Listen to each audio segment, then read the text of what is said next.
Haz como si fueras mi pareja. La voz, un susurro seductor y frío, se deslizó en el oído de Isabella como una serpiente en un jardín de seda. Ella se sobresaltó, girando bruscamente en su silla. Un hombre de elegancia impecable, con ojos tan oscuros y profundos como un pozo sin fondo, la miraba con una media sonrisa. Era Alejandro Santa Cruz, el heredero del imperio que albergaba esa fiesta deslumbrante.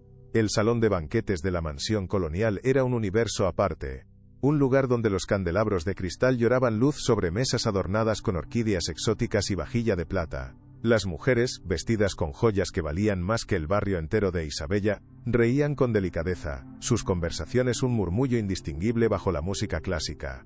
Isabella, con su sencillo vestido prestado, se sentía como una nota discordante en una sinfonía perfecta, una pieza de un rompecabezas equivocado. Su único propósito allí era servir canapés para una agencia de catering. Pero un error en la lista de personal la había dejado varada, sentada en una mesa discreta, y esperando a que nadie notara su presencia. Ahora, el hombre más poderoso de la sala, le estaba haciendo una proposición imposible. Una que olía a peligro, y a una desesperada oportunidad. El corazón le martilleaba en el pecho, un tambor de guerra contra el silencio de su asombro.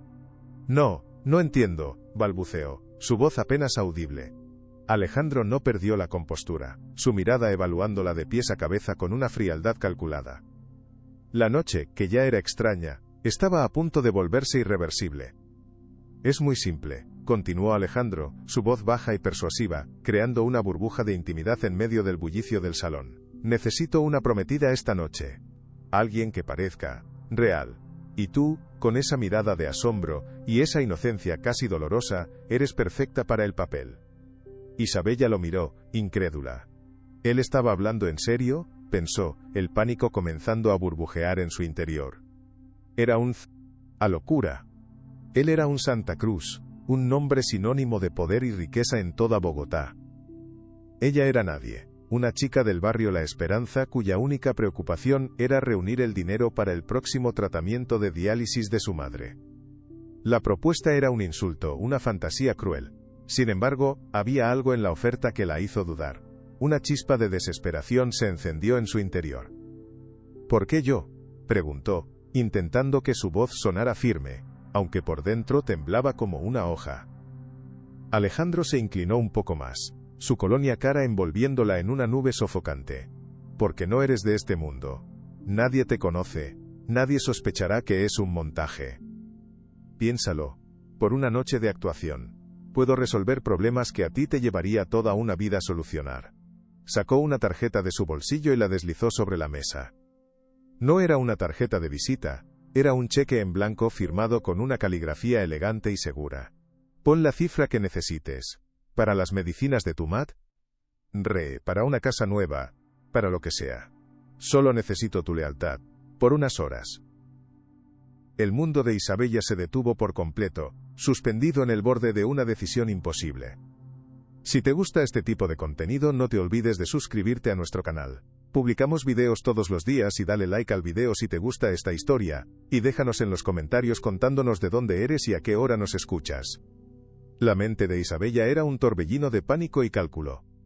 El cheque en blanco sobre la mesa de seda parecía un portal a otro universo, una solución mágica a todos sus problemas. Podía ver el rostro cansado pero sonriente de su madre Elena, libre del dolor constante, descansando en una cama cómoda en lugar de la litera desgastada de su pequeña casa. Podía imaginarse las estanterías llenas de medicinas, la seguridad de saber que el próximo tratamiento estaba garantizado. Pero también veía la trampa.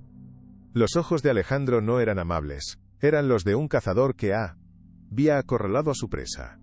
Había frialdad en su oferta, un desprecio apenas disimulado por su situación. Él no la veía como una persona, sino como una herramienta, un objeto que podía comprar y usar a su antojo. Esto es incorrecto, susurró ella, más para sí misma que para él. Él sonrió, una sonrisa que no llegó a sus ojos. Lo incorrecto es dejar que el orgullo te impida salvar a la persona que amas. Yo te ofrezco una transacción, señorita, un negocio. No te pido tu corazón, solo tu tiempo y tu habilidad para actuar. ¿Acaso tienes una opción mejor? La pregunta quedó flotando en el aire, pesada y afilada. Y la dolorosa verdad era que no la tenía. Cada día era una lucha. cada factura médica un nuevo muro que escalar. Estaba agotada de luchar. ¿Por qué necesita una prometida falsa con tanta urgencia?, inquirió Isabella, reuniendo una pizca de valentía que no sabía que poseía. Necesitaba entender la naturaleza del juego en el que estaba a punto de entrar, las reglas de ese tablero peligroso. Alejandro suspiró, un gesto de impaciencia controlada, como si explicar los detalles fuera una pérdida de su valioso tiempo. Mi familia. Digamos que tiene ciertas expectativas sobre mi vida personal. Especialmente mi tía Sofía. Esta noche es importante, hay socios de negocios rivales. Necesito proyectar una imagen de estabilidad. Un hombre asentado a punto de casarse es un hombre fiable. Hizo un gesto vago hacia una mujer mayor, elegantemente vestida de negro, que los observaba desde el otro lado del salón, con una mirada penetrante y desaprobadora. Era Sofía Santa Cruz, la matriarca en funciones, cuya ambición era una leyenda en los círculos de la alta sociedad. Isabella sintió un escalofrío recorrerle la espalda. La mirada de a mujeres como el hielo, pensó, sintiendo una premonición de peligro. Ella no parece fácil de engañar, comentó Isabella en voz baja, casi para sí misma. Alejandro soltó una risa corta y sin alegría. Por eso te necesito a ti. Tu autenticidad es tu mejor arma. Nadie esperaría que yo eligiera a alguien como tú, y precisamente por eso, todos lo creerán. La lógica era retorcida, pero tenía un sentido cruel y perverso. Era un movimiento de ajedrez, e Isabella sería el peón sacrificado para proteger al rey. Pero ¿qué pasaría con el peón después de la partida? ¿Qué tendría que hacer exactamente?, preguntó Isabella, su voz un hilo apenas audible. La curiosidad y la desesperación estaban ganando la batalla contra su prudencia, empujándola hacia el abismo. Alejandro se recostó en su silla, su postura relajada denotando un control absoluto de la situación. Es sencillo. Sonreír. Asentir. Tomarme del brazo cuando caminemos. Hablar de nuestro amor ficticio si alguien pregunta. Inventaremos una historia. Nos conocimos en una galería de arte. Fue un flechazo. Eres una estudiante de literatura, amante de la poesía. Algo que suene romántico y poco probable, para que sea creíble. Describió el papel como si estuviera dictando un guión para una película barata. Para él, todo era una actuación, una fachada sin alma. No había emoción real, solo estrategia fría y calculada. Mientras hablaba, Isabella no podía dejar de mirar el cheque. Era una llave, una promesa. Pensó en las noches en vela, escuchando a su madre toser en la habitación de al lado, Sinti, con acento agudo N2 e impotente y pequeña. Pensó en las miradas de lástima de las enfermeras en el hospital, en la humillación de tener que pedir plazos para pagar las facturas.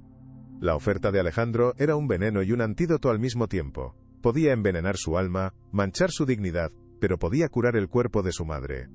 ¿Y después de esta noche?, inquirió ella, el miedo a lo desconocido apretándole la garganta como una mano invisible. ¿Qué pasaría cuando el sol saliera y el cuento de hadas se convirtiera en calabaza? La sonrisa de Alejandro se amplió pero siguió siendo fría, como el brillo del metal bajo una luz de quirófano. Después de esta noche, desapareces. Vuelves a tu vida, con los bolsillos llenos, y olvidas mi nombre. Firmarás un acuerdo de confidencialidad, por supuesto. Nadie debe saber nunca de nuestro arreglo. Seremos dos extraños que compartieron un secreto por unas horas. La finalidad en sus palabras era absoluta, cortante. No había lugar para errores, ni para sentimie, antos. Era una transacción limpia, quirúrgica. O al menos, así era como él la presentaba para hacerla más palatable. Isabella tragó saliva, el nudo en su garganta cada vez más apretado. Un fantasma con dinero, pensó con una amargura que le supo a óxido en la boca. La idea era a la vez aterradora y extrañamente liberadora. Podría tomar el dinero, sanar a su madre, y luego intentar reconstruir su propia vida, lejos de ese mundo de lujos y mentiras. Pero una parte de ella, la parte que su madre había criado con historias de honestidad y valores, gritaba en silencio. Estaba vendiendo una parte de sí misma, alquilando su integridad por un fajo de billetes. ¿Podría volver a mirarse al espejo de la misma manera? ¿Podría mirar a su madre a los ojos sabiendo que su salud se había comprado con un engaño? La duda la carcomía, pero la imagen de Elena, pálida y frágil en la cama del hospital, era más fuerte que cualquier principio. ¿Qué no haría una hija por su madre? Finalmente, con un suspiro que pareció llevarse todo el aire de sus pulmones, Isabella sintió lentamente. Acepto, dijo, su voz apenas un murmullo. La palabra selló su destino, un pacto con un diablo vestido de diseñador. Alejandro no mostró sorpresa, solo una satisfacción tranquila, como si hubiera sabido el resultado desde el principio. Tomó el cheque en blanco y una pluma de oro de su chaqueta. Excelente elección. Ahora sobre la cifra, sé generosa. No quiero que ninguna preocupación mundana te distraiga de tu actuación esta noche. Le entregó la pluma. Las manos de Isabella temblaban mientras la tomaba. El metal frío se sentía pesado, cargado con el peso de su decisión. ¿Cuánto valía la salud de su madre? ¿Cuánto valía su silencio?, se preguntó, el vértigo amenazando con consumirla. Escribió un número, una cifra que le pareció astronómica, suficiente para cubrir los tratamientos de Elena durante años, para comprar una pequeña casa en un lugar tranquilo, para darles a ambas una seguridad que nunca habían conocido. Lo hizo con los ojos cerrados, como si no quisiera ver el precio de su alma. Le devolvió el cheque a Alejandro. Él lo miró por un instante, asintió con aprobación y lo guardó. Perfecto. Ahora, vamos a prepararte. No puedes lucir así. Su mirada recorrió su vestido simple con una pizca de desdén. La primera humillación, sutil pero afilada como un alfiler. Alejandro la guió por pasillos secretos de la mansión, lejos de las miradas curiosas de los invitados, como si estuviera escondiendo a una empleada doméstica. Llegaron a una suite lujosa, más grande que todo el apartamento de Isabella, decorada con un gusto impecable y frío. Sobre la cama de dosel había un vestido de seda color esmeralda, unos tacones de aguja que parecían joyas, y un estuche de terciopelo negro. «Ponte esto», ordenó él, sin mirarla directamente, como si el proceso fuera una tarea tediosa. Mi asistente lo eligió. Debería ser de tu talla. Se dio la vuelta, dándole una privacidad que no se sentía como un gesto de respeto, sino de completa indiferencia. Isabella se sintió como una muñeca a la que estaban vistiendo para una función. Un objeto sin voluntad.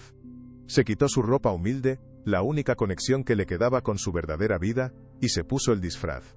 La seda era suave y fría contra su piel, un abrazo lujoso y ajeno. Los zapatos eran una tortura elegante, elevándola a una altura que la hacía sentir inestable, vulnerable. Cuando terminó, se miró en el espejo de cuerpo entero y apenas se reconoció.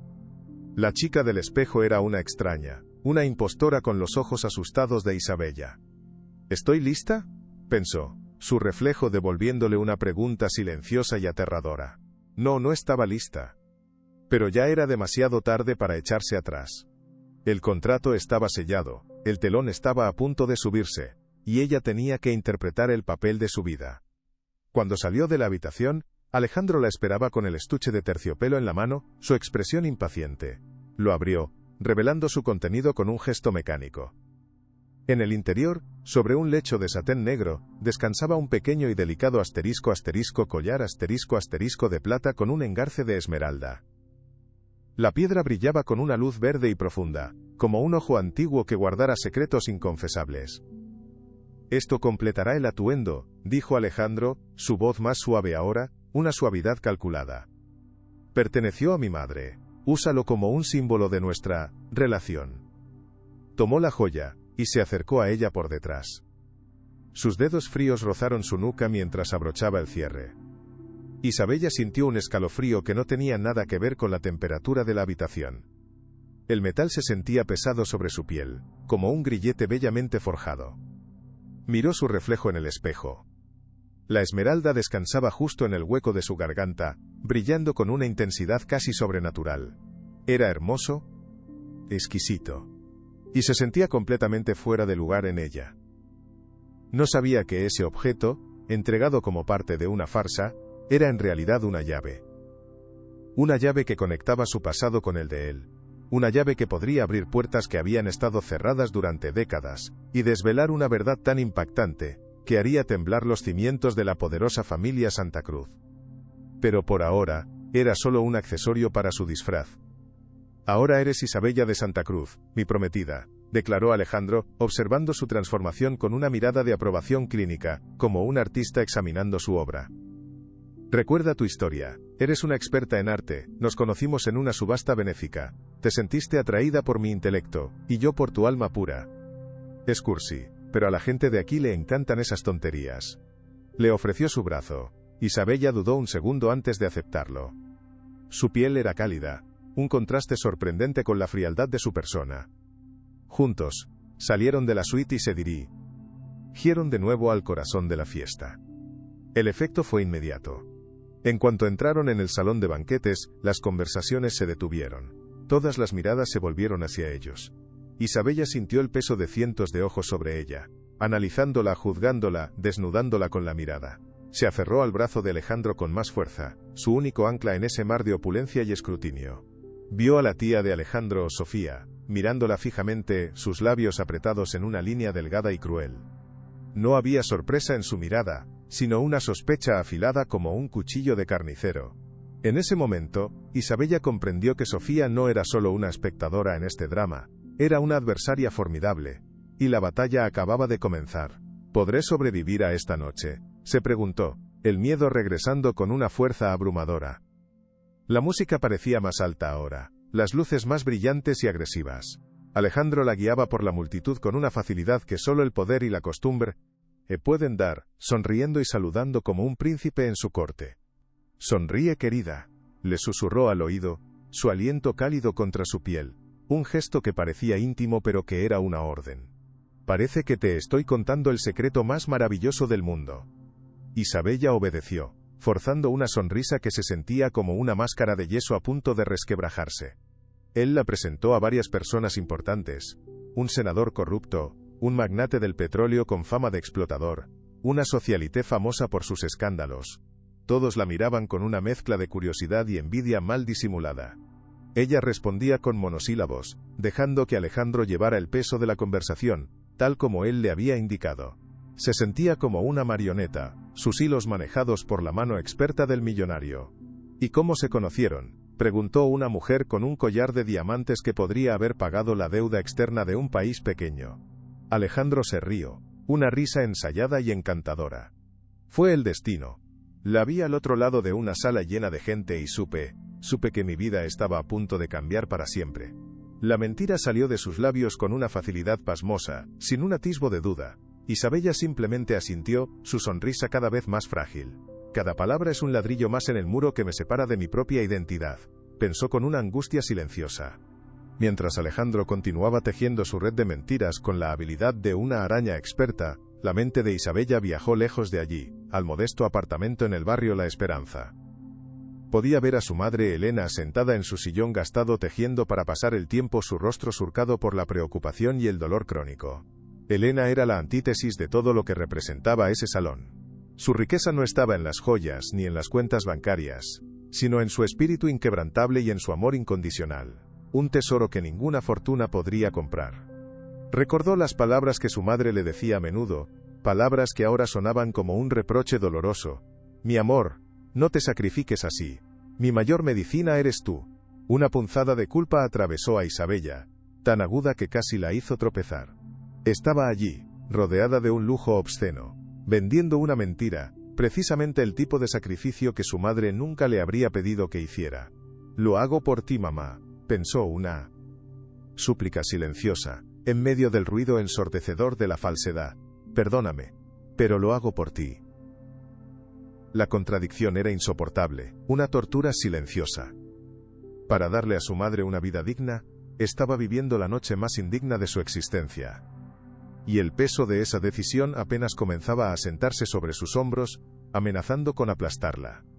¿Valdría la pena al final? La noche se arrastraba, cada minuto una eternidad, cada conversación una prueba de su resistencia.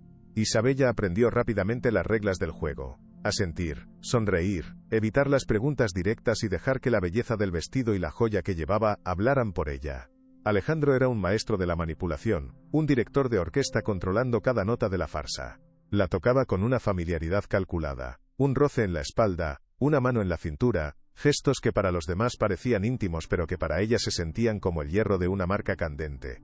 En un momento, la llevó al balcón, con vistas a los jardines perfectamente cuidados de la mansión. La luna llena colgaba en el cielo como un disco de plata, indiferente a los dramas humanos que se desarrollaban bajo ella.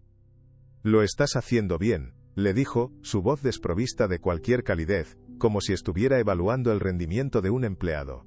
«Casi pareces una de nosotros». La frase, que pretendía ser un Cumplido, aterrizó como un golpe bajo. Casi. La palabra subrayaba el abismo insalvable entre ellos. Ella nunca sería una de ellos. Era una pieza de utilería. Y cuando la función terminara, la guardarían en una caja y la olvidarían. Miró hacia las luces de la ciudad a lo lejos, buscando la débil constelación de farolas que marcaba su barrio. Se sentía a 1.000.000 de kilómetros de casa. Algo estaba a punto de cambiar para siempre en su vida, y no estaba segura de si para bien o para mal. «Nunca olvides por qué estás aquí», le recordó Alejandro, su tono volviéndose duro de repente, como si hubiera leído sus pensamientos de duda. «Estás aquí por el dinero. No te permitas sentir nada más. Ni la emoción de la fiesta, ni la curiosidad por esta gente. Son solo obstáculos en tu camino hacia la recompensa». Sus palabras eran como un chorro de agua fría, diseñadas para apagar cualquier chispa de emoción o humanidad que pudiera estar naciendo en ella. Él no quería una compañera, quería una empleada eficiente y sin alma. Isabella asintió en silencio, bajando la mirada hacia la esmeralda que colgaba de su cuello. La piedra parecía haber absorbido la frialdad de la noche, o quizás la de él. «No lo olvidaré», respondió ella, su voz firme por primera vez en toda la noche. Y era verdad. No olvidaría la humillación, la condescendencia, el vacío en los ojos de aquella gente rica. No olvidaría el sacrificio que estaba haciendo. Usaría esa noche como combustible. Tomaría el dinero, sí, pero también se llevaría una lección invaluable sobre la verdadera naturaleza del poder y la soledad que a menudo lo acompaña. La rabia, fría y silenciosa, comenzó a reemplazar al miedo. «Quizás no soy tan débil como él piensa», reflexionó, una nueva determinación naciendo de las cenizas de su orgullo herido. Quizás al final, la presa podría aprender a cazar. El viaje en el coche de lujo de Alejandro, lejos de la mansión, fue silencioso y tenso. El zumbido del motor era el único sonido que rompía la tensión palpable entre ellos. Él no la llevó hasta la puerta de su casa en la esperanza, por supuesto. Se detuvo a varias manzanas de distancia, en una calle principal y bien iluminada, como si no quisiera que su vehículo de alta gama se contaminara con la pobreza del barrio. «Desde aquí puedes caminar», dijo, sin mirarla, sus ojos fijos en el frente. «Recuerda el acuerdo. No nos conocemos. Nunca hemos hablado. Esta noche nunca sucedió». Abrió la guantera y sacó un sobre grueso y abultado. «Aquí está el resto de lo acordado y el contrato de confidencialidad. Fírmalo y déjalo en el asiento cuando te vayas. Un mensajero lo recogerá mañana». Isabella tomó el sobre. Se sentía pesado, sucio, como si estuviera lleno de algo más que papel. «¿Y el vestido?», preguntó ella, su voz hueca, desprovista de emoción. «Quédatelo, o quémalo». «No me importa», respondió él con una indiferencia que era más cruel que cualquier insulto. La puerta del coche se abrió con un clic. Era su señal para marcharse. Isabel ya salió del vehículo, el aire frío de la madrugada golpeándola como una bofetada. Se quedó de pie en la acera, viendo cómo el coche de lujo se alejaba, sus luces traseras rojas desapareciendo en la oscuridad como los ojos de un demonio. Estaba sola de nuevo. Isabella caminó por las calles silenciosas de su barrio, los tacones de aguja haciendo un ruido extraño y fuera de lugar en el asfalto roto y desigual.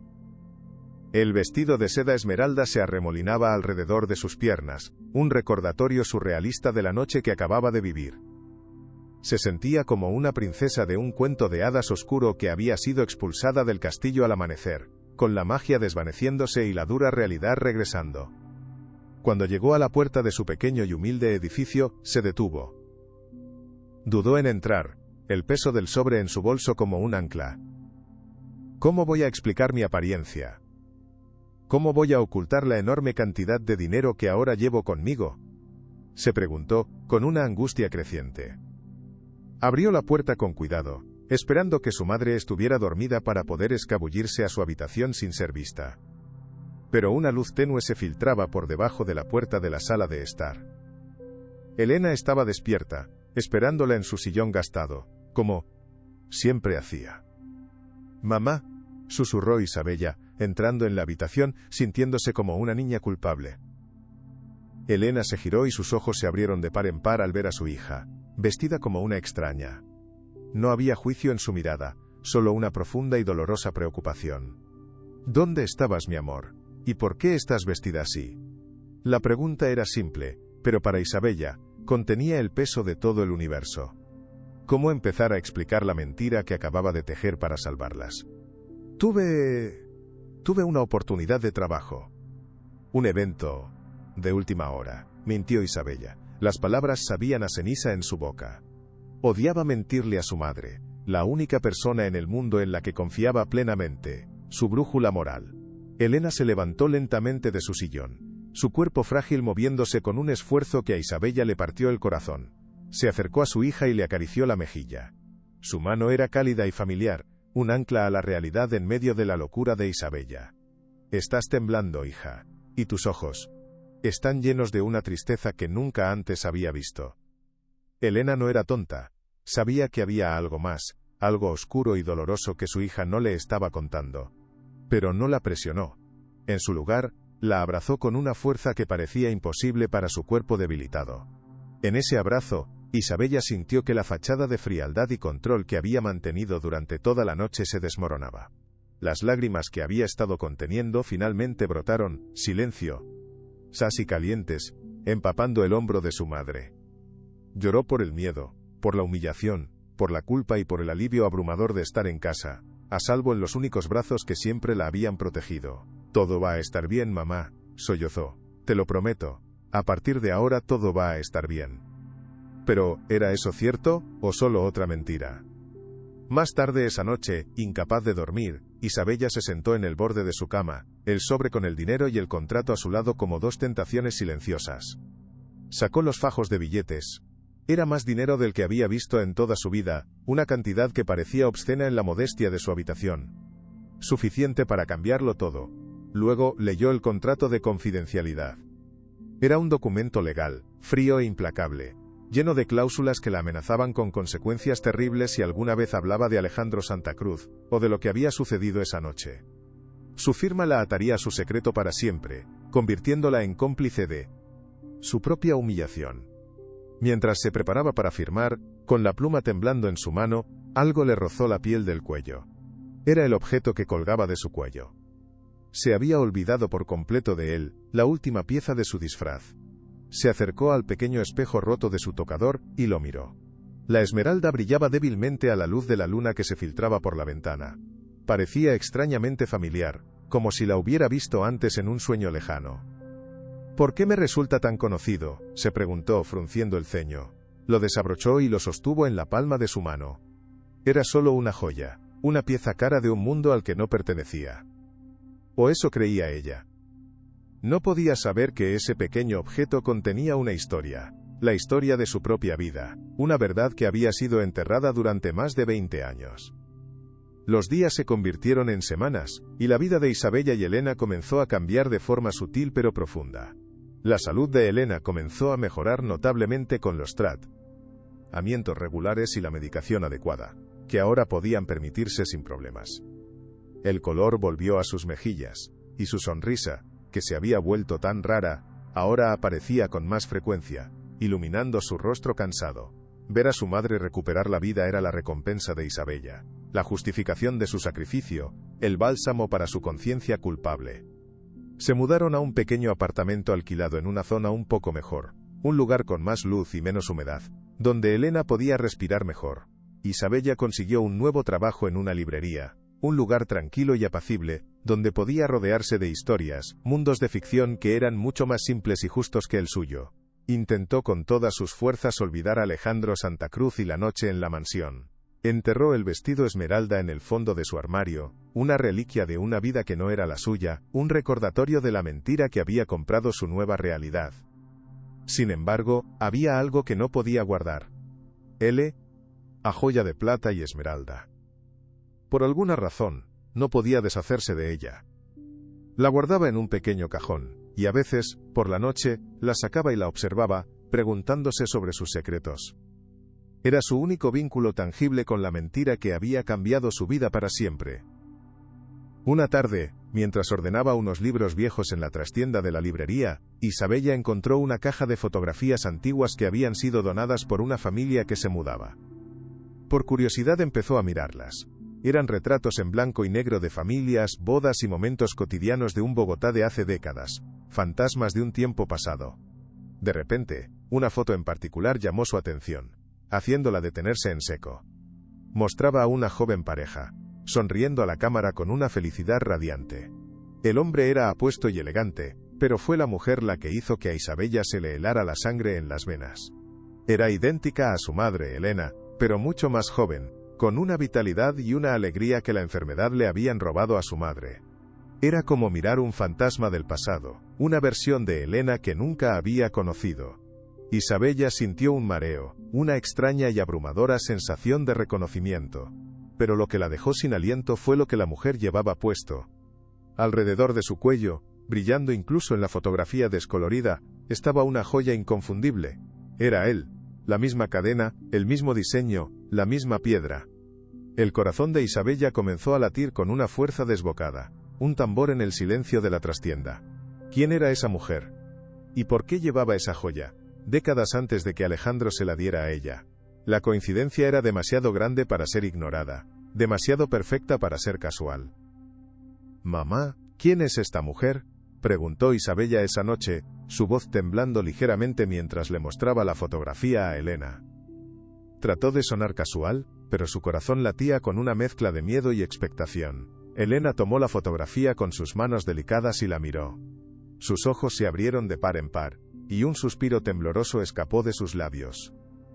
Durante un largo momento, no dijo nada, simplemente trazó el contorno del rostro de la mujer en la foto con la punta de su dedo. «No lo sé, mi amor», respondió finalmente, su voz un susurro cargado de una emoción que Isabella no pudo descifrar. «Pero siento que la conozco. Es como mirar mi propio reflejo en un espejo de otro tiempo». Isabella sintió una punzada de decepción. Esperaba una revelación, una respuesta que diera sentido al misterio. «Pero mira esto, mamá», insistió Isabella señalando la joya en el cuello de la mujer. «Es idéntico al que tengo guardado». Elena entrecerró los ojos para ver mejor. «Es verdad», admitió, unciendo el ceño. «Qué extraño. Es como si el pasado estuviera tratando de decirnos algo, ¿no crees?». La pregunta quedó flotando en el aire, llena de posibilidades y peligros. Esa noche, Isabella no pudo dormir. La imagen de la mujer de la fotografía, el doble de su madre, la perseguía. ¿Y si no es una coincidencia?, pensó, la idea comenzando a tomar forma en su mente. ¿Y si todo está conectado? Los días siguientes, Isabella se sintió consumida por una obsesión. La fotografía se convirtió en el centro de su universo, una puerta a un pasado que sentía que le pertenecía de alguna manera. Pasaba sus horas libres en bibliotecas y archivos de la ciudad, buscando cualquier pista que pudiera ayudarla a identificar a la pareja de la foto. Buscó en registros de bodas, en anuarios de clubes sociales, en viejos periódicos. Pero no encontró nada. La pareja parecía haber surgido de la nada y desaparecido de la misma manera. Se sentía frustrada, como si estuviera persiguiendo fantasmas. Una noche, mientras miraba la fotografía por enésima vez, notó algo que había pasado por alto. En el reverso de la foto, escrito con una caligrafía desvaída y elegante, había una pequeña anotación: Hospital San Miguel, ala de maternidad. El corazón de Isabella dio un vuelco. Hospital San Miguel. Era el mismo hospital donde su madre recibía su tratamiento de diálisis. La coincidencia era demasiado poderosa para ignorarla. Al día siguiente, con un pretexto sobre la necesidad de revisar los antiguos historiales médicos de su madre para un nuevo especialista, Isabella se dirigió al hospital. No sabía qué esperaba encontrar, pero sentía que se estaba acercando a la verdad, un paso a la vez. El hospital, un lugar que siempre había asociado con el dolor y la enfermedad, ahora parecía un lugar de posibles respuestas. El archivo del Hospital San Miguel era un lugar lúgubre y polvoriento, un laberinto de estanterías metálicas repletas de carpetas amarillentas que contenían las historias de miles de vidas. El aire olía a papel viejo y desinfectante. Isabella, con el corazón en la garganta, le explicó su situación a una empleada de archivo de aspecto cansado. Una mujer mayor con gafas gruesas que parecía haber visto de todo. «Necesito los registros de nacimiento de hace aproximadamente 23 años», dijo Isabella, tratando de que su voz sonara tranquila. «Busco a una paciente llamada Elena. Elena Ríos». La mujer suspiró y, después de una larga y tediosa búsqueda en un viejo libro de registros, finalmente encontró algo. Aquí está, dijo, sacando una carpeta delgada y polvorienta. Elena Ríos. Nacida aquí. Isabella sintió un escalofrío. Abrió la carpeta con manos temblorosas. El historial era extrañamente escaso. Faltaban páginas, y las que quedaban tenían fechas que parecían haber sido manipuladas, con tintas de diferente color y tachaduras mal disimuladas. Era como si alguien hubiera intentado borrar partes de la historia, dejando solo un esqueleto de información. ¿Pero en qué Street y en? Entonces, vio algo que la dejó helada. En una de las pocas páginas intactas, en la sección de información de la madre, había un nombre, Amelia. Y al lado, una nota escrita a mano, paciente trasladada de la suite Santa Cruz.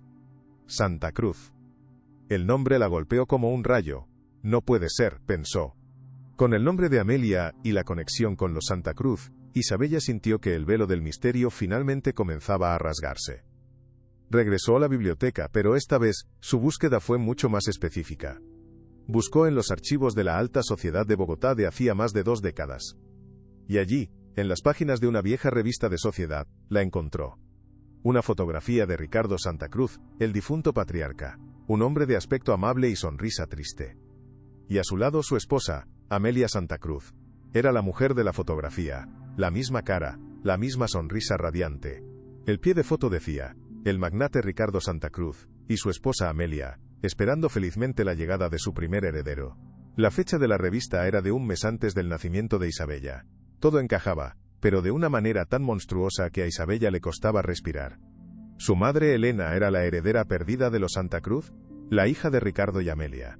La idea era tan abrumadora, tan increíble, que parecía sacada de una novela. Pero las piezas estaban ahí. La fotografía, la joya, el nombre en el historial médico. Si era cierto, significaba que Alejandro no era el único heredero. Significaba que Elena era la verdadera dueña de una fortuna inmensa. Y significaba que alguien había tejido una mentira terrible para robarle su vida. ¿Pero quién? ¿Y por qué? La pregunta la llenó de un miedo helado. Isabella sabía que necesitaba ayuda. Esta conspiración era demasiado grande, demasiado peligrosa para enfrentarla sola. Recordó al único abogado que conocía, un joven defensor público que una vez había ayudado a una vecina de su barrio. Se llamaba David, y tenía una reputación de ser honesto e idealista, alguien que luchaba por los desvalidos. Con el corazón en un puño, concertó una cita con él. En su pequeña y desordenada oficina, Isabella extendió todas sus pruebas sobre el escritorio. La fotografía, la copia del historial médico manipulado, la revista de sociedad. Le contó toda la historia, desde la noche en la mansión hasta sus descubrimientos en el archivo. David la escuchó en silencio, su expresión cambiando de la incredulidad al asombro, y finalmente a una indignación contenida. Cuando Isabella terminó, él se quedó mirando los papeles durante un largo rato, conectando los puntos. Esto es increíble, dijo finalmente, su voz llena de asombro. Si lo que dices es cierto, estamos hablando de un crimen que se ha mantenido oculto durante más de 20 años, un crimen de una crueldad inimaginable. Miró a Isabella, y por primera vez, ella vio una chispa de esperanza en los ojos de otra persona. No será fácil, le advirtió David. Los Santa Cruz son una de las familias más poderosas del país, tienen los mejores abogados, conexiones, lo tienen todo, pero la verdad está de tu lado. Y yo te ayudaré. Lucharemos juntos. La primera mini humillación, la íntima, llegó sin previo aviso, como un golpe rápido y certero en la oscuridad.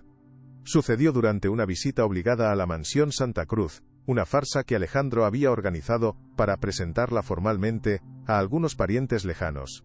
Mientras Alejandro estaba ocupado en una llamada de negocios, Sofía la acorraló en la biblioteca, un lugar silencioso y opresivo, lleno de libros que nadie leía. La mujer mayor se acercó a ella con la gracia silenciosa de una pantera, sus ojos negros fijos en Isabella con una intensidad depredadora. Debes sentirte muy orgullosa de ti misma, pequeña arribista. Siseó Sofía, su voz baja y venenosa, asegurándose de que nadie más pudiera oírlas. Has conseguido lo que querías, ¿verdad? Un cheque gordo, ropa bonita, una probada de un mundo que nunca será el tuyo. Isabella se quedó paralizada, sin saber qué decir. No sé de qué me habla, balbuceó, pero su voz sonó débil, culpable. Sofía soltó una risa seca, sin alegría. Oh, por favor, no me tomes por tonta.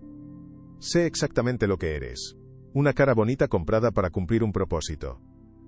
Pero no te equivoques, niña. Nunca serás una de nosotros. Puedes ponerte nuestros vestidos, llevar nuestras joyas, pero siempre olerás a la pobreza de la que vienes. Eres una impostora, y cuando Alejandro se canse de su juguete nuevo, te desechará como la basura que eres. Cada palabra fue un puñal, clavado con una precisión cruel. Algo estaba a punto de romperse. La humillación la dejó sin aire, con la cara ardiendo de vergüenza y una rabia impotente. La cena familiar fue una tortura psicológica cuidadosamente orquestada. Isabella estaba sentada en una larga mesa de caoba pulida, rodeada de rostros que la miraban con una mezcla de curiosidad morbosa y desdén apenas disimulado. El tintineo de los cubiertos de plata sonaba como una sentencia en el opresivo silencio. Sofía le hacía preguntas incisivas y personales, tratando de encontrar agujeros en la historia falsa que Alejandro había inventado sobre su pasado y su relación. ¿Y dónde dijiste que estudiabas arte, querida? Es curioso, pero no recuerdo haberte visto en los círculos artísticos de la ciudad, y yo los conozco todos. Cada palabra era una trampa. Pero la verdadera humillación, la pública, estaba por llegar. Alejandro, sentado a su lado, la ignoraba por completo, como si fuera invisible. En su lugar, dedicaba toda su atención a una joven heredera de una familia rival, sentada frente a ellos. Reía de sus chistes sin gracia, le llenaba la copa de vino.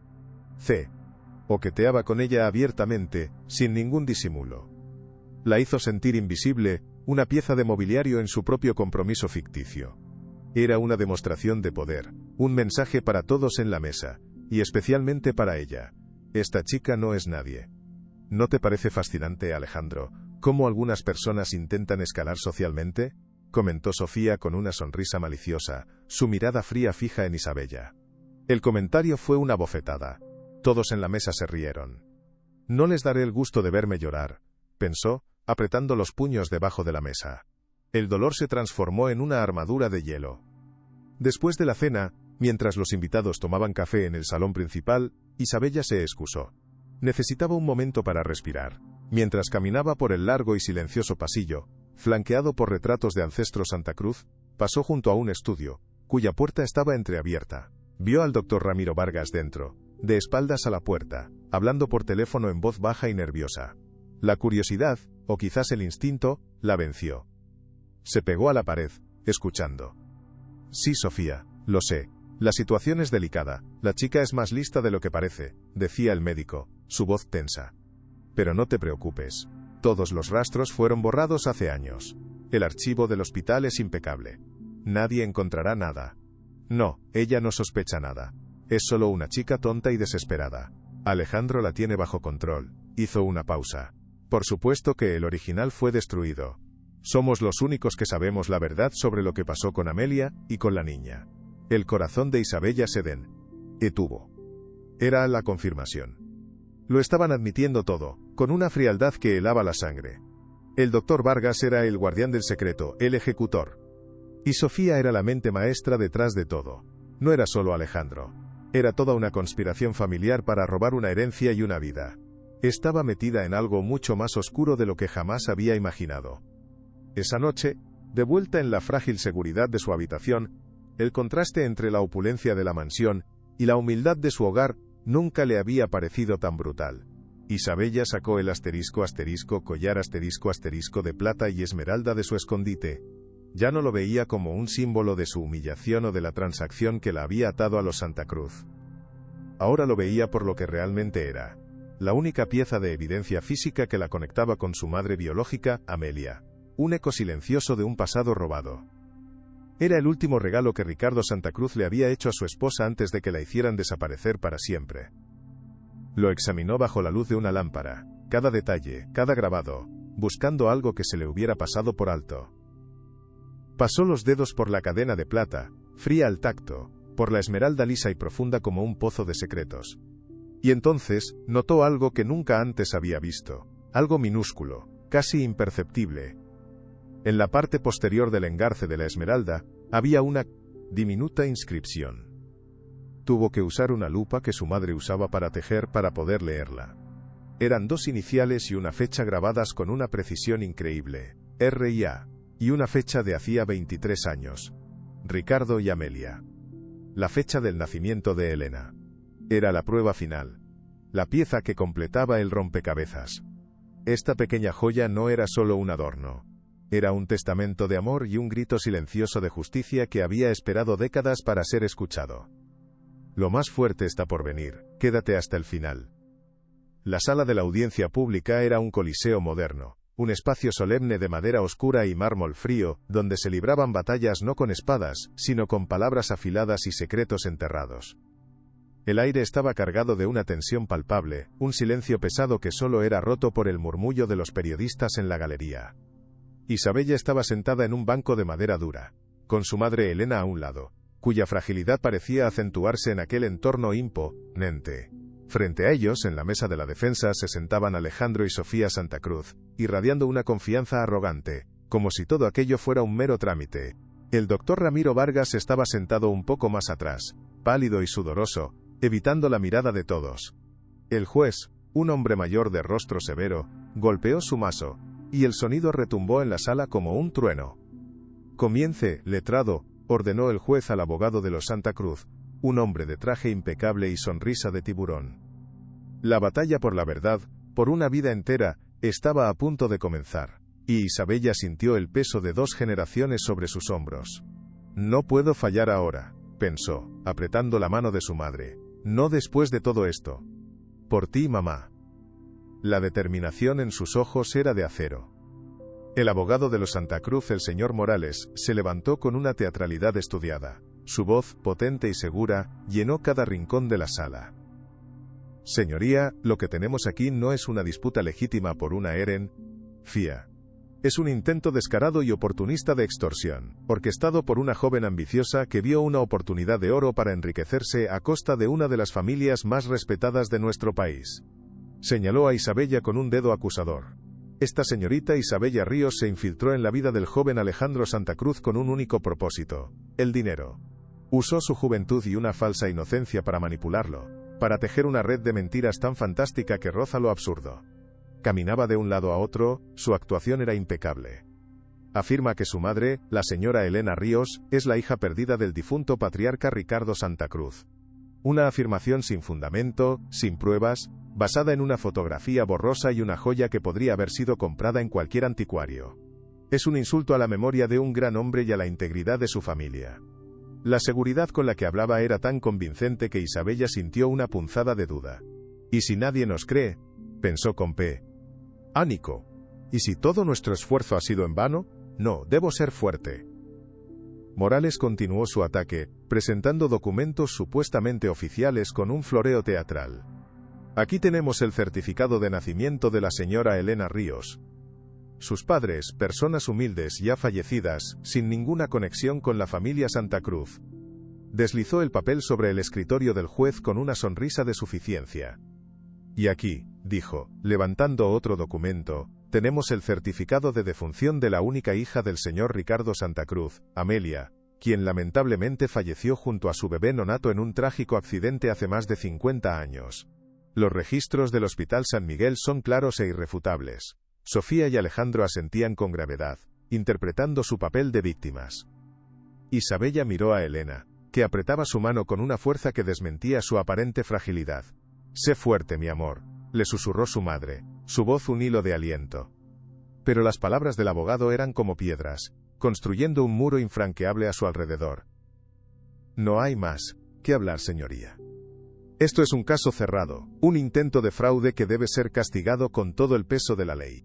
El abogado se sentó, dejando un silencio denso y victorioso en la sala. La falsa resolución parecía inminente. «Nos están enterrando bajo una montaña de papel», pensó Isabella, el pánico oprimiendo su pecho. El abogado de Isabella, David, se levantó en medio de un ambiente que ya se sentía cargado de derrota. Su nerviosismo era evidente, un contraste brutal con la arrogancia de Morales. «Señoría, mi cliente tiene una historia que contar, una historia que ha sido silenciada durante décadas». Su voz no tenía la misma fuerza resonante, y los murmullos en la galería aumentaron. El juez lo miró por encima de sus gafas. «Proceda, letrado, pero espero que no nos haga perder el tiempo con cuentos de hadas. Las pruebas documentales son muy claras». La advertencia fue una losa. David tragó saliva y llamó a Isabella al estrado. Cada paso que dio sobre el suelo de madera resonó en el silencio.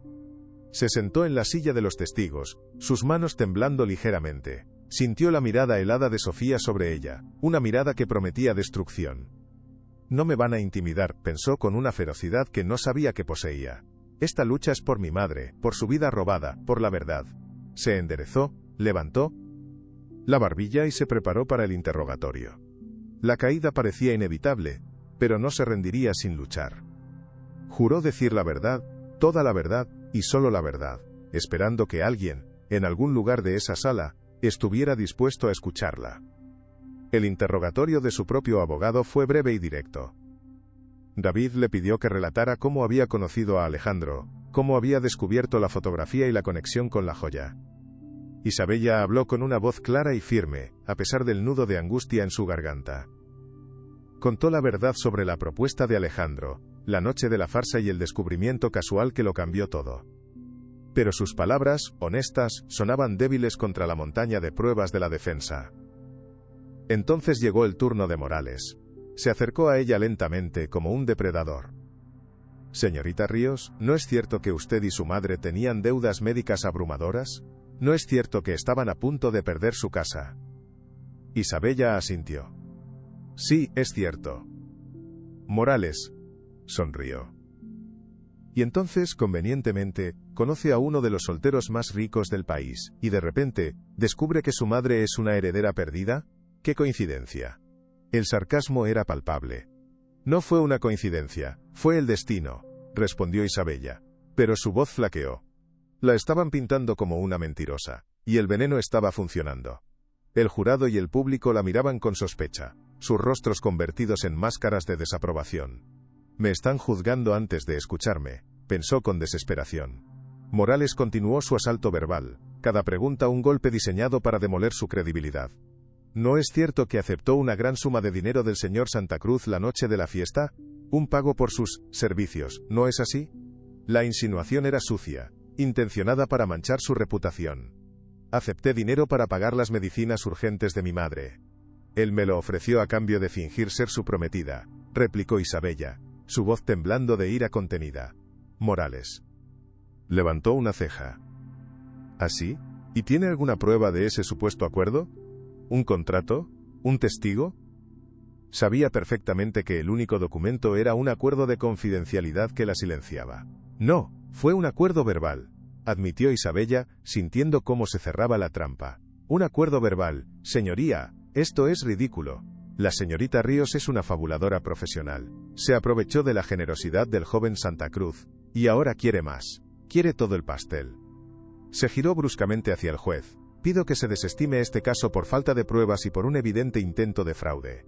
La sala quedó en un silencio tenso. Isabella bajó la mirada, completamente derrotada. He fallado, pensó, las lágrimas amenazando con brotar. Todo parecía perdido, la verdad ahogada en un mar de mentiras bien pagadas. El juez suspiró, un sonido de cansancio que pareció sellar el destino de Isabella. Se ajustó las gafas y miró a David con desaprobación. Letrado, dijo, su voz grave y definitiva. Su caso se basa en conjeturas y en una historia que, francamente, es difícil de creer. Los documentos presentados por la defensa son claros, y a primera vista, irrefutables. A menos que tenga algo más, algo contundente, me veré obligado a estar de acuerdo con el señor Morales y desestimar esta demanda. Era el final. La caída era total y absoluta.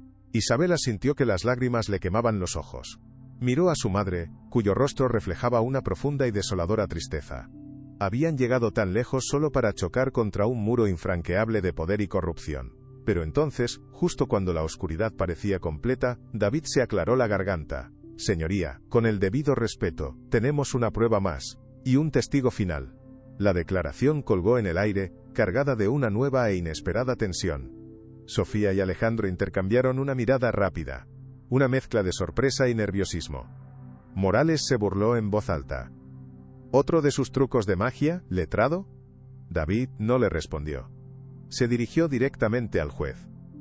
Con su permiso, señoría, quisiera llamar al estrado al doctor Ramiro Vargas. Un murmullo de sorpresa recorrió la sala. El nombre del médico, el pilar de la confianza de los Santa Cruz, había cambiado la atmósfera. El doctor Vargas caminó hacia el estrado como un hombre que va al patíbulo, sus pasos lentos y pesados. Sus manos temblaban y evitaba la mirada furiosa de Sofía. Juró decir la verdad, pero su voz fue un susurro. David se acercó a él. Doctor Vargas, usted ha sido el médico de la familia Santa Cruz durante más de 30 años, ¿es correcto? El médico asintió. Sí. David continuó. Y usted estaba de servicio en el Hospital San Miguel la noche en que la señora Amelia Santa Cruz dio a luz, ¿no es así? El sudor perlaba la frente del doctor. Sí. Yo estaba allí. David hizo una pausa.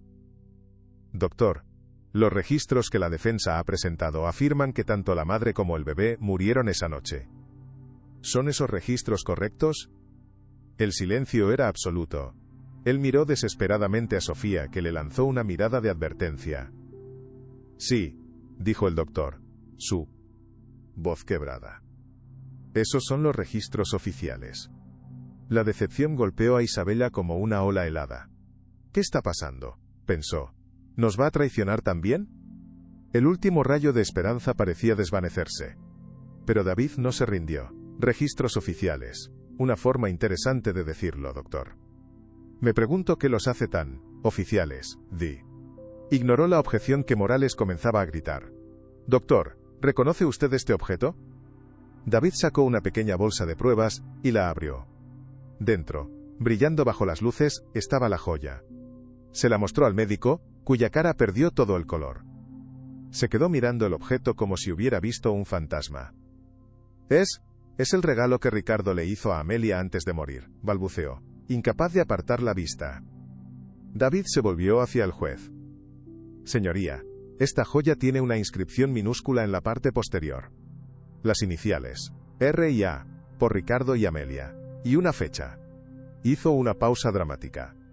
La fecha de nacimiento de mi cliente, la señé. Hora Elena Ríos. Un jadeo colectivo se escuchó en la sala. Morales se puso de pie de un salto. Objeción. Esto es un circo. Irrelevante. El juez lo silenció con un gesto impaciente. Permita que el letrado continúe. Siéntese, señor Morales. La virada había comenzado. La pequeña joya, antes un símbolo de engaño, se estaba convirtiendo en una espada de la verdad. El ambiente en la sala había cambiado por completo. David se acercó de nuevo al médico, su voz ahora firme y cortante. Doctor, esa joya fue colocada alrededor del cuello de la bebé recién nacida por su madre, Amelia, momentos antes de que ella muriera. Fue su último acto de amor. Pero esa noche no murió ningún bebé, ¿verdad? La niña nació sana y fuerte. Cada palabra era un martillazo contra el muro de mentiras. El doctor Vargas miraba la joya como si lo estuviera quemando, como si el amor de esos padres muertos lo estuviera juzgando. Alguien le dio una orden, doctor. Una orden de hacerla desaparecer. Una orden de falsif. Y los registros que usted mismo acaba de llamar, oficiales, ¿quién fue, doctor? La pregunta resonó en el silencio sepulcral. ¿Quién le ordenó cometer un acto tan monstruoso? El doctor Vargas se encogió, un hombre roto por el peso de su secreto. Miró a Sofía una última vez, pero ya no había amenaza en sus ojos, solo pánico. La verdad estaba a punto de salir, y nada podía detenerla. Diga la verdad, doctor, insistió David. Libérese de esta carga de una vez por todas. El momento de la verdad había llegado, y toda la sala contuvo la respiración, esperando la explosión que sabían inminente. El destino de una familia, de una fortuna y de una vida robada, pendía de las siguientes palabras. El doctor Vargas se derrumbó por completo. Las décadas de culpa finalmente lo rompieron. Comenzó a sollozar. Un sonido patético y desgarrador. Fue Sofía, confesó entre sollozos, su voz rota. Ella era la hermana de Ricardo. Siempre estuvo celosa del amor que él sentía por Amelia. Cuando Ricardo murió repentinamente de un ataque al corazón, justo antes del parto, vio su oportunidad de quedarse con todo. La confesión salió a borbotones, imparable.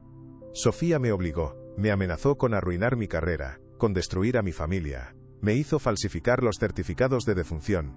Me hizo entregar a la bebé, a la pequeña, a una enfermera cómplice con instrucciones de dejarla en un orfanato anónimo, lejos de aquí. La bebé era Elena. La bomba había estallado, y la onda expansiva dejó a la sala en shock. Sofía se puso de pie de un salto, su rostro una máscara de furia y pánico. Miente. Es un viejo senil y mentiroso, está loco. Pero era demasiado tarde, la verdad una vez liberada, no podía ser contenida. Alejandro miraba a su tía con puro horror, comprendiendo por fin la magnitud de la maldad sobre la que se había construido su vida. En medio del caos Isabella se puso de pie, su voz resonando con una fuerza que nunca supo que tenía. Se dirigió al juez, pero sus palabras eran para todos. Durante toda mi vida, mi madre me enseñó sobre la dignidad y la honestidad. Me enseñó que nuestra verdadera riqueza no estaba en el dinero, sino en el amor y la verdad. Esta gente, dijo, señalando a Sofía y Alejandro, intentó comprar mi silencio, intentaron humillarme, intentaron borrar la existencia misma de mi madre del libro de la vida. Creían que con su poder podían torcer la realidad a su antojo. Caminó hacia el centro de la sala, su mirada fija en Sofía sin miedo. Pero se equivocaron. Hay cosas que el dinero no puede comprar y hay verdades que no pueden ser enterradas para siempre. Levantó la mano, mostrando la prueba final. Este collar no es solo una joya. Es el último eco del amor de un padre por su hija. Es un símbolo de una vida robada.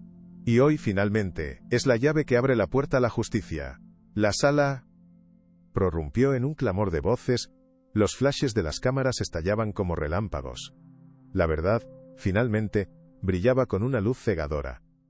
El juez golpeó el mazo repetidamente, el sonido seco apenas audible por encima del tumulto. Silencio, orden en la sala. Su rostro, antes severo, ahora mostraba asombro e indignación. Miró a Sofía, cuyo rostro se había descompuesto en una mueca de odio, la máscara de respetabilidad hecha añicos. Luego miró a Alejandro, que parecía haberse encogido en su asiento, el heredero arrogante reducido a un niño asustado. Finalmente, su mirada se posó en Elena, que lloraba en silencio, abrazada por Isabella. Eran lágrimas de dolor por una vida perdida, pero también de una profunda vindicación. El peso de medio siglo de mentiras se había levantado de sus hombros. El juez se aclaró la garganta, su voz resonando con una nueva autoridad. Basado en el testimonio del Dr. Vargas y las pruebas físicas presentadas, esta audiencia queda suspendida. ¿Se abrir a una investigación criminal inmediata contra la señora Sofía Santa Cruz y cualquier otra persona implicada en el secuestro y la ocultación de la identidad de la señora Elena Ríos, la legítima y única heredera del patrimonio Santa Cruz? La sentencia era clara. El imperio de mentiras se había derrumbado estrepitosamente. La caída de los Santa Cruz fue tan rápida como brutal, un espectáculo de justicia poética que se desarrolló ante los ojos de toda la nación. Oficiales de justicia entraron en la sala, y se acercaron a la mesa de la defensa. Señora Santa Cruz, queda usted detenida por sospecha de secuestro y fraude. Ella no luchó. La arrogancia se había evaporado, dejando solo a una mujer vacía y derrotada. Mientras se la llevaban, sus ojos se encontraron con los de Elena. En esa mirada no había triunfo por parte de Elena, solo una inmensa y profunda pena por la mujer cuya envidia había destruido tantas vidas. Alejandro también fue detenido para ser interrogado, su rostro pálido como el papel, incapaz de procesar la velocidad de su desgracia. La imagen de los dos poderosos Santa Cruz siendo escoltados fuera del tribunal como criminales comunes fue la noticia principal en todos los telediarios esa misma noche. La familia que había construido su reputación sobre una base de poder y riqueza, vio cómo todo se derrumbaba, revelando los cimientos podridos de engaño y crueldad. El nombre Santa Cruz, antes sinónimo de éxito, ahora sería para siempre sinónimo de escándalo y desgracia. La justicia, aunque tardía, había llegado. Isabella abrazó a su madre con fuerza en medio del caos de la sala. Los periodistas las rodeaban, gritando preguntas, los flashes de las cámaras las cegaban, pero ellas solo se tenían la una a la otra, un ancla en medio del huracán. «Se acabó, mamá, se acabó», susurraba Isabella, sus propias lágrimas de alivio mezclándose con las de Elena. «Tú lo lograste, mi amor». «Tú lo lograste», respondió Elena, su voz llena de un orgullo y un amor infinitos. Mientras salían del tribunal, una multitud las aclamaba en las escaleras. Eran personas comunes que veían en ellas un símbolo de esperanza, una prueba de que los humildes a veces pueden vencer. David, su joven abogado, se acercó a ellas con una sonrisa. «La justicia ha prevalecido», dijo simplemente. Isabella asintió, mirando a su madre, cuyo rostro, bañado en lágrimas, parecía haber rejuvenecido. La historia de la chica sencilla que había desafiado a los poderosos se había convertido en una leyenda instantánea. Por primera vez en mucho tiempo, el futuro no parecía una amenaza incierta, sino una promesa brillante y llena de posibilidades. Todo va a estar bien ahora, pensó, y esta vez, lo creía con todo su corazón. Si esta historia te tocó el corazón, comparte para que llegue a más personas. Con la herencia legalmente restituida, lo primero que hicieron Isabella y Elena no fue mudarse a la fría y ostentosa mansión Santa Cruz, un lugar manchado por el dolor. En su lugar, permanecieron en su modesto apartamento, un santuario de normalidad en medio del torbellino mediático. La primera decisión, la más importante, fue asegurar la salud de Elena de una vez por todas. Con los recursos ahora ilimitados, concertaron una cita en la clínica más prestigiosa del país. El doctor que la atendió revisó su historial con seriedad. Señora Santa Cruz, dijo, usando su nuevo apellido, con el tratamiento adecuado y un posible trasplante, usted puede aspirar a una recuperación completa. El daño es significativo pero no irreversible. Ha sido increíblemente fuerte. Por primera vez en décadas, el futuro médico de Elena no era una sentencia de sufrimiento, sino una promesa de vida. Isabela, sentada a su lado, tomó la mano de su madre y la apretó con fuerza, sintiendo como una ola de alivio puro la recorría. El dinero, el imperio, las propiedades. Nada de eso importaba en ese momento. Solo importaba esa promesa de salud, la recompensa real por la que había luchado con uñas y dientes.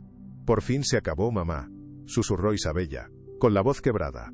Era el verdadero final de su pesadilla. Una semana después, tomaron una decisión sobre la mansión. David, que se había convertido en un amigo cercano, las acompañó. Al cruzar las imponentes puertas de hierro forjado, un silencio pesado las recibió. La casa, vacía de sus antiguos ocupantes, parecía un mausoleo gigante. Cada salón, cada objeto de lujo, cada retrato de los antepasados Santa Cruz en las paredes, todo parecía susurrar historias de arrogancia y soledad. No podríamos vivir aquí, ¿verdad?, dijo Elena en voz baja, su voz resonando en el vasto vestíbulo. Este lugar no es un hogar. Es una jaula de oro, construida sobre mentiras. Recuerdo haber limpiado este suelo de rodillas, sintiendo la mirada de desprecio de Sofía. Isabella asintió, sintiendo exactamente lo mismo. No había alegría en esa opulencia. Mientras caminaban por los pasillos silenciosos, Isabella tuvo una idea, una visión tan clara que se detuvo en seco. «Mamá», dijo, girándose hacia Elena con los ojos brillantes. «Este lugar no tiene que ser una tumba. Para el pasado. Podemos convertirlo en una cuna para el futuro. Podemos transformarlo». Elena la miró, intrigada por la pasión en la voz de su hija. «¿Qué tienes en mente, mi amor?». La pregunta quedó flotando en el aire cargado de historia, esperando ser respondida con una nueva promesa. 7 años después, Isabella, ahora con 30 años, se encontraba en el podio de una conferencia internacional sobre filantropía. Era una mujer serena y segura de sí misma, su presencia irradiaba una autoridad tranquila. «Nuestra fundación», decía, mientras las diapositivas mostraban los rostros sonrientes de las personas a las que habían ayudado. «No se mide en cifras económicas, sino en vidas transformadas. En estos 7 años hemos ayudado a más de 500 familias, financiado 42 trasplantes y otorgado becas a una nueva generación de médicos comprometidos con la justicia social». Al terminar su discurso, un aplauso cerrado llenó la sala. Entre el público, David la miraba con un «oh-hi-uis», orgullo infinito. Su relación había florecido basada en el respeto mutuo. Él era su compañero, su confidente. Mientras bajaba del escenario, él le tomó la mano. «Estuviste increíble», le susurró. «El mundo ve a la líder de la fundación», le dijo. «Yo sigo viendo a la mujer valiente que luchó por su madre. Y amo a las dos». Isabella sonrió, una sonrisa genuina y llena de paz. Había encontrado su lugar en el mundo, no por derecho de nacimiento, sino por derecho de conquista, una conquista del corazón. Ese fin de semana, celebraron el 65 cumpleaños de Elena. La fiesta no fue en una mansión, sino en el jardín de la hermosa pero acogedora casa que habían construido en el campo, un lugar lleno de luz, flores y risas. Elena, radiante de salud y felicidad, sopló las velas de su pastel rodeada no por la alta sociedad, sino por su verdadera familia. Doctores, enfermeras, pacientes recuperados, y las familias a las que habían ayudado. Era un tapiz vibrante de vidas que se habían entregado gracias a su historia. Más tarde, mientras el sol se ponía, Elena y Sabella se sentaron juntas en un banco. «Sabes, mi amor», dijo Elena tomando la mano de su hija. «Incluso si nunca hubiéramos recuperado la herencia, yo ya era la mujer más rica del mundo». Y Sabella la miró, confundida. «Porque te tenía a ti. Y eso vale más que cualquier fortuna». En esa frase, se resumía la lección más importante de su viaje. La verdad siempre encuentra su camino para salir a la luz, y la dignidad de una persona jamás podrá ser comprada ni silenciada. Su verdadera herencia no eran los millones, sino el amor inquebrantable que las había guiado a través de la oscuridad hacia la luz.